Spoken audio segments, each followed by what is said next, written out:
Hey everybody, welcome back to my channel. This is WireDogSec back with another video for you guys. Today's video, we are in TryHackMe, SOC Level 1 Learning Path, Endpoint Security Monitoring Module. This is the Intro to Endpoint Security room. Learn about fundamentals, methodology, and tooling for endpoint security monitoring. Awesome. So we're going to get into some pretty neat things, I think, in this room. We're going to start out with the fundamentals, then logging and monitoring, log analysis, and then we're going to wrap it up with everything that was covered in this room and what we learned. So be sure to take notes as we go along in this room. This is a free room as well, so you can tag along with me, or you can just watch the video and take notes as needed. Without further ado, let's go ahead and dive into it. Be sure to hit that like button, comment, and subscribe.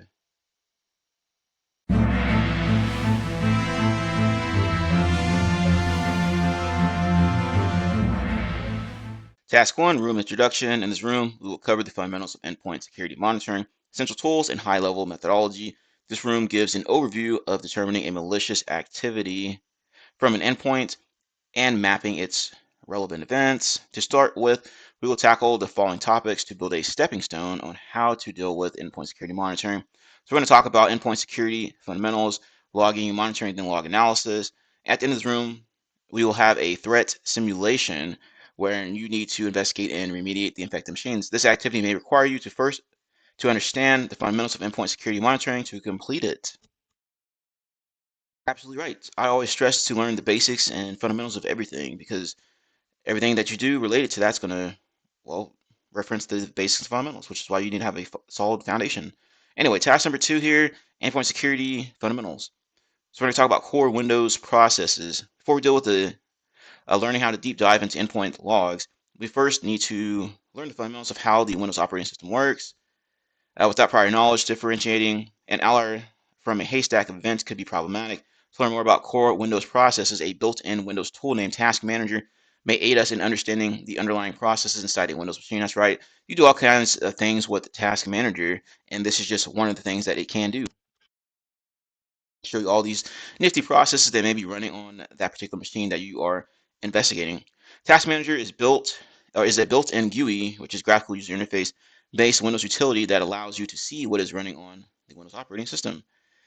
It also provides information on resource usage and such as how much each process utilizes CPU and memory. When a program is not responding, Task Manager is used to determine the process. You can also use Task Manager to I believe see what users are on here too. As you can see there, it has different tabs here. You got process over here, performance of the machine, see if there's any resources that are running abnormally or using up a bunch of resources that it should not be doing, right? So you can look for abnormal activity inside of there.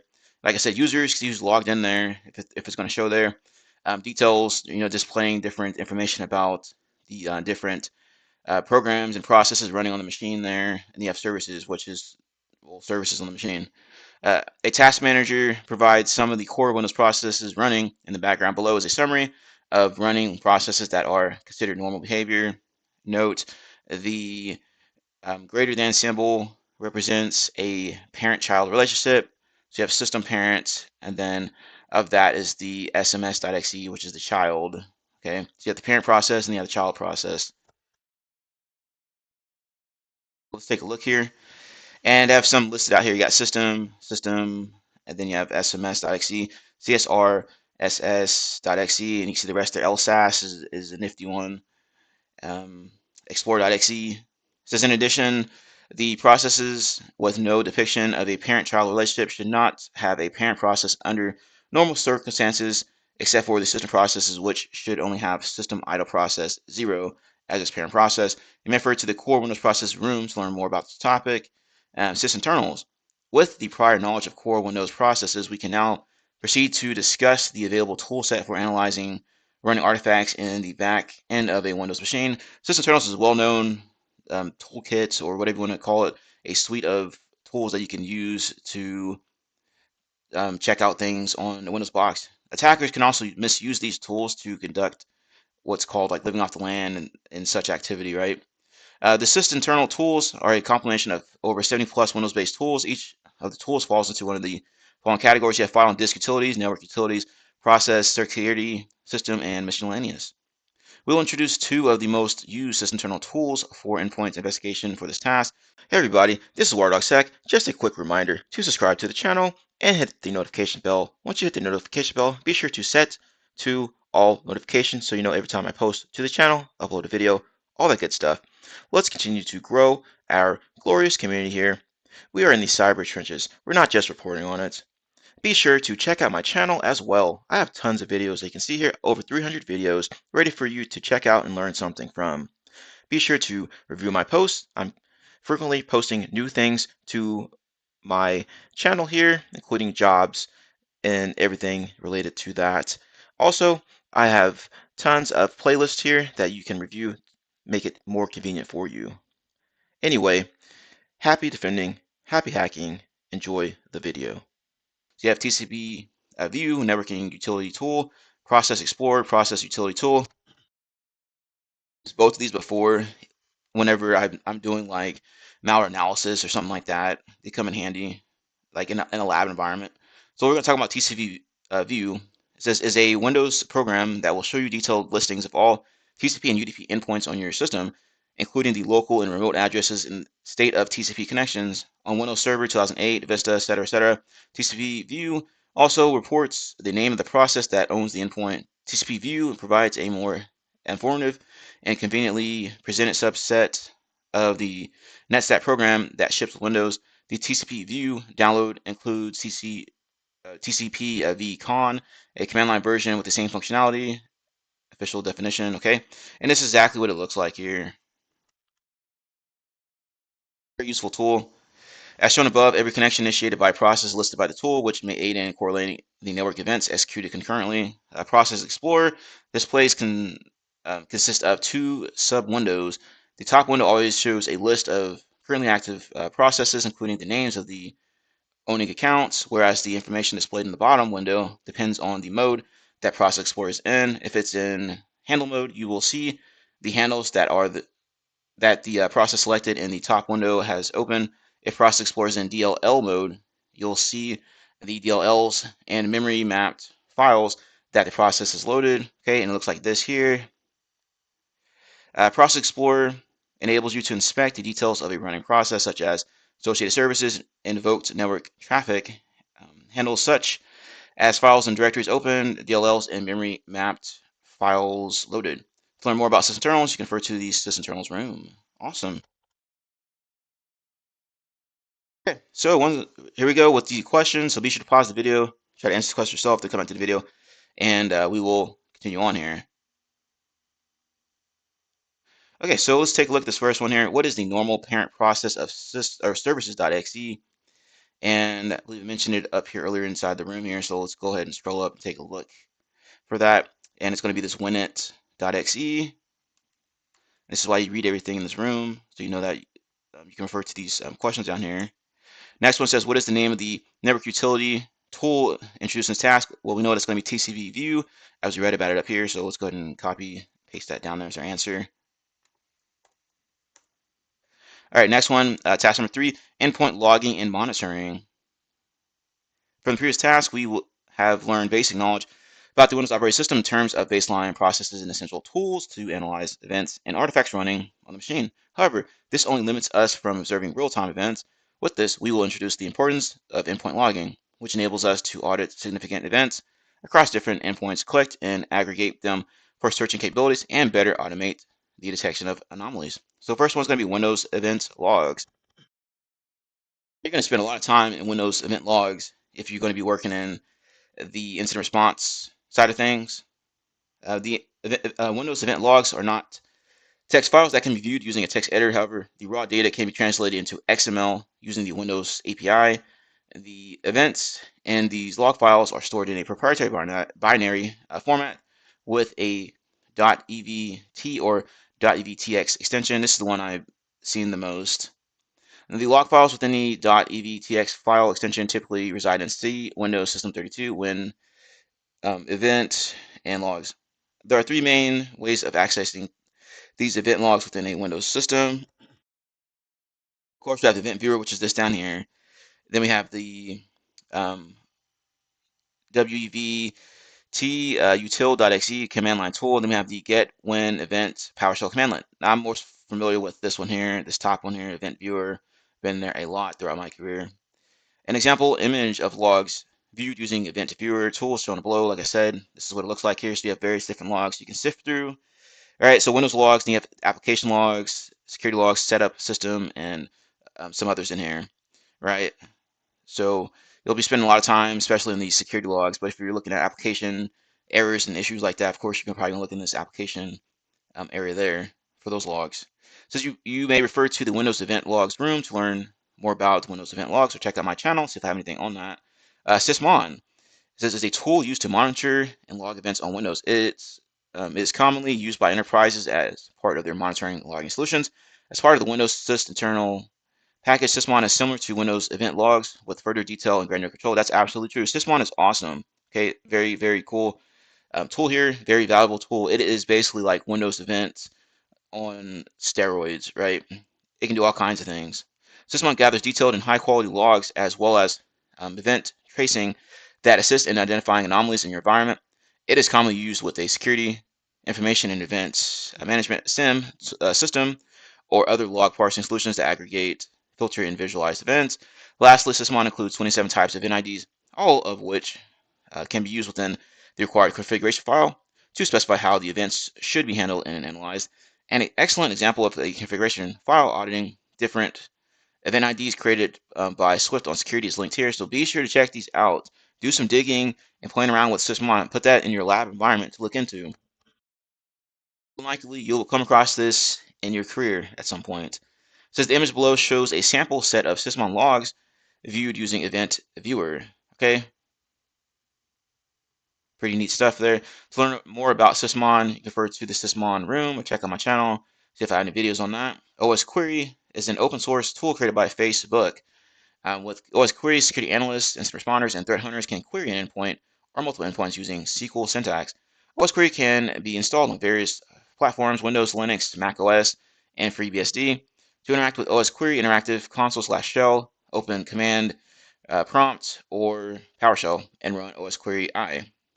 You'll know that you've successfully entered into the interactive shell by the new command prompt. And I've used this a few times. I'm not too familiar with it, but I know a lot of these LMSSPs and MDR organizations will use this in conjunction with like their monitoring tools and such. So just be aware of this. It says a sample case for OSQuery is to list important processes information by process name. So it says select PID, which is process ID, name, and then path from processes where name equals LSAS, right? So it will look something like this. That's interesting. This OSQuery only allows you to query events inside the machine, but with Collide Fleet, you can query multiple endpoints from the Collide Fleet UI instead of using OSQuery locally to query an endpoint. A sample of Collide Fleet in action below shows a result of a query listing the machines with LSAS processes running. So this is pretty neat. You can query across multiple machines instead of just one. Right? I've never heard of this tool before, but it looks pretty useful. Nice. To learn about OSQuery, click on this here. Go to that OSQuery room. And Wazuh is an open source, freely available, and extensive EDR solution, which security engineers can deploy in all scales of environments. I heard of Wazuh, but I have not used it myself. Very good things about it, so maybe something that you should dig further into. It says Wazuh operates on a management and agent model where a dedicated manager device is responsible for managing agents installed on the devices you like to monitor. As mentioned, Wazuh is an EDR, which is endpoint detection response tool. Let's briefly run through what an EDR is. Endpoint detection response are tools and applications that monitor devices for an activity that could indicate a threat or security breach. These tools and applications have features that include the following: auditing a device for common vulnerabilities, proactively monitoring a device for suspicious activity, such as unauthorized logins, brute force attacks, or privilege escalations. You can see the rest here. EDR, very useful, well known out there in the security space. A sample view of Wazuh shown below. So it looks kind of fancy here. You got your little colors and charts and graphs, stuff like that. It looks pretty neat. You want to learn more about Wazuh? Check out the Wazuh room. Okay. Once again, got questions, you know what to do. Pause the video, try to answer these questions yourself, and then come back to the video and we will continue on. Okay, first question, where do the Windows event logs, the .evtx files typically reside? And we saw that up here when we were talking about event log stuff. All right, so they reside here in C, Windows System 32, when events logs. So let's go ahead and put that in as our answer. Provide the command used to enter OSQuery CLI, and we saw that up here, right, with the OSQuery I. I'm assuming the I means interact or something. I don't know, but that's how you get into it. What does EDR mean, and provide the answer in lowercase? Well, so we already saw that up here. Endpoint detection and response, and I just scrolled past it. Let's see here, right there. Okay, here we go. Task number 4, endpoint log analysis. Event correlation identifies significant relationships from multiple log sources such as application logs, endpoint logs, and network logs. Event correlation deals with identifying significant artifacts coexisting from different log sources and connecting each related artifact. So basically, you're going to check various different log sources, right? And then you're going to compare those with other things that you're seeing in other log sources, okay? And then try to track things down to like the root cause, or maybe back to the initial entry point that a threat actor got in, all that good stuff, right? So it says, for example, a network connection log may exist in various log sources such as Sysmon logs, event ID 3, network connection, firewall logs. The firewall log may provide the source and destination IP, source and destination port, protocol, and the action taken. In contrast, Sysmon logs may give the process that it invoked the network connection and the user running the process. They combine them too. That's why you have a SIM in place, so you can have all these logs going into one centralized location. That way, you can just reference the SIM, and then you can build out detections. You can build out queries and stuff to look for certain data. That way, you can just combine different log sources, the information from log sources, into getting you the needed information for your investigation and whatnot. With the information, we can connect the dots of each artifact from the two data sources, so source and destination IP, source and destination port, action taken, protocol, process name, user count, and machine name. So pretty much what I just said, right? Event correlation can build the puzzle pieces to complete the exact scenario from investigation. Baselining is the process of knowing what is expected to be normal. In terms of endpoint security monitoring, it requires a vast amount of data gathering to establish the standard behavior, user activities, network traffic across infrastructure and processes running on all machines owned by the organization. Using baseline as a reference, we can quickly determine the outliers that could threaten the organization. This does take a lot of effort to do this in like a corporate environment baselining, because things are changing all the time. And anyway, so a lot of these tools can do baselining by themselves. You can set it to, let's just say, use an EDR tool that says that, okay, it'll do 2 weeks of baselining before it actually starts, blocking things or flagging things to become blocked. So it has to first outline what is normal, or what is considered normal in the environment. That way, if something funky happens, it can track that down and then inform you like, hey, something weird's happening here. This is abnormal in the environment. You should check this out and dig a little bit deeper and see what's going on here. Says below is a sample list of baseline and unusual activities to show the importance of knowing what to expect in your network. Okay, so we have a baseline and unusual activity. The organization's employees are in London and the regular working hours are between 9 and 6. A user has authenticated via VPN connecting from Singapore at 3 a.m. Obviously, that's an outlier and unusual activity or abnormal activity, right?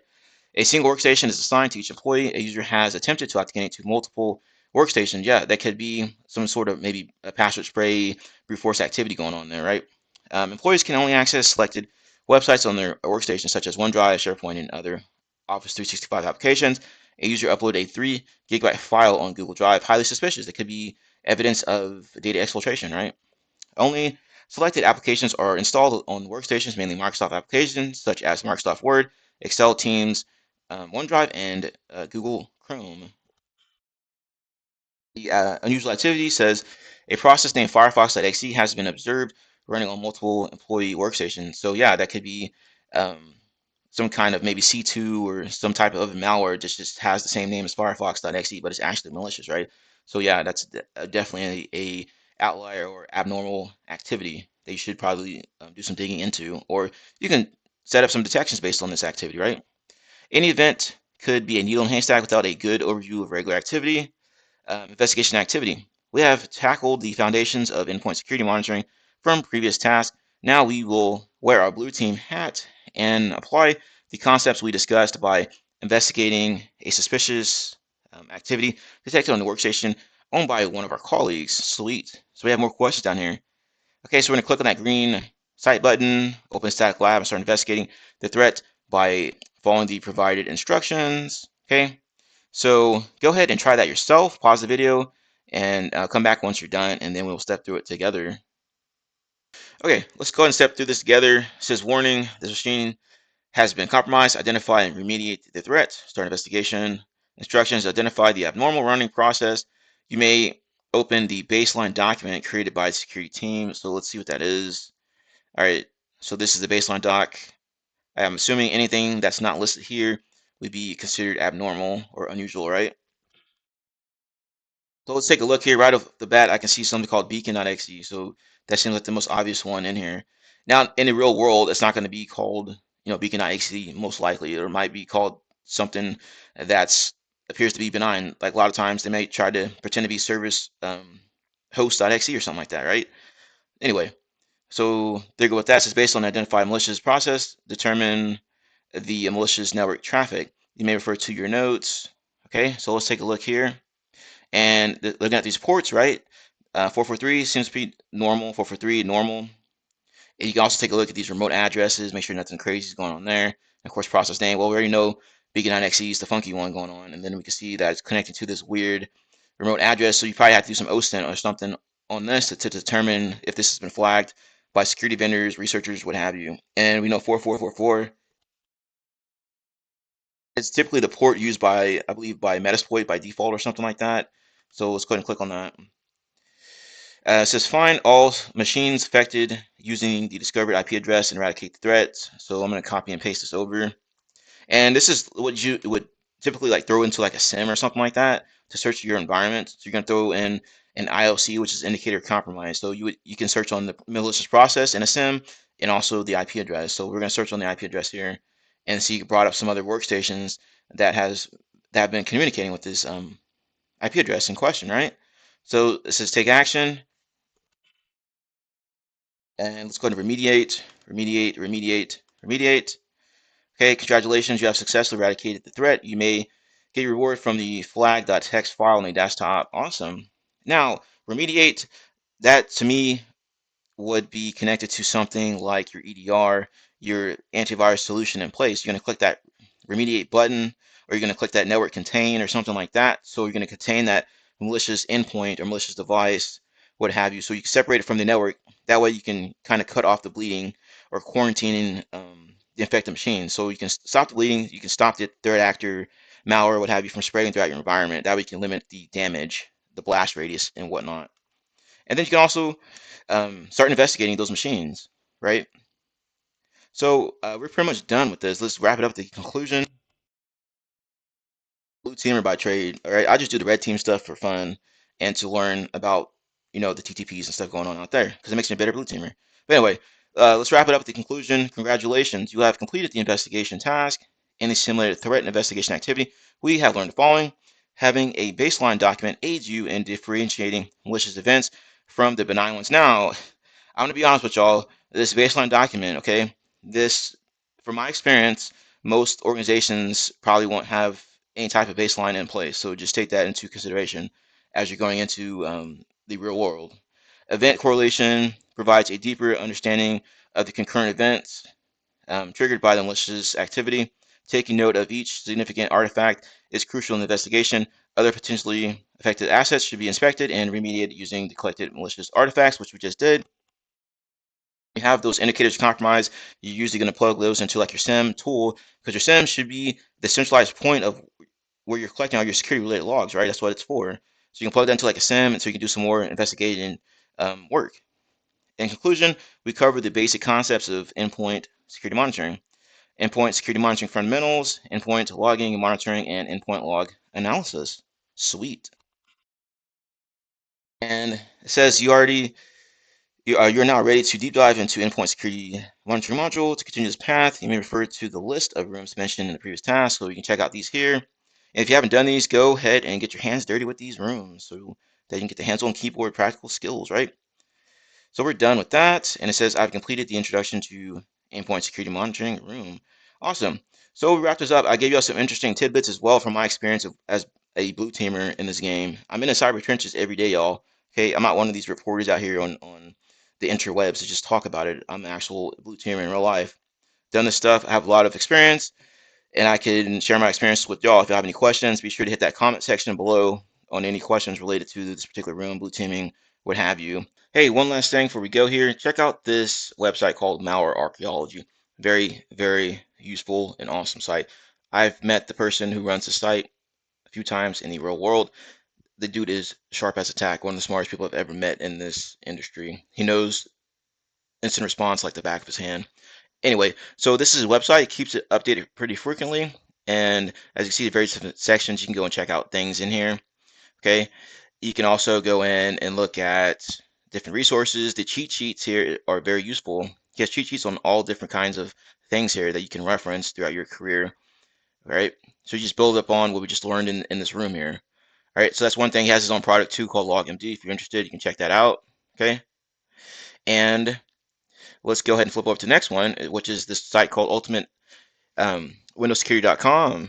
Site is awesome as well. They have, I believe, they have different webinars. They host, I think maybe every month or so. It's been a while since I've seen one, but you can see the list here. So they have various different webinars throughout the month. So go ahead and check this site out as well. And they have a lot of information on Windows and monitoring stuff like that. Windows Vent ID stuff here. So quick reference sheets, things of that nature. So just some other resources that can help you throughout your career. Hit that like button if you enjoyed the content, found this video valuable. Subscribe to the channel with the notification bell so you know every time I upload a new video to the channel. As always, thank you all for taking the time to watch the video. Have a nice day, and I will see you in the next video.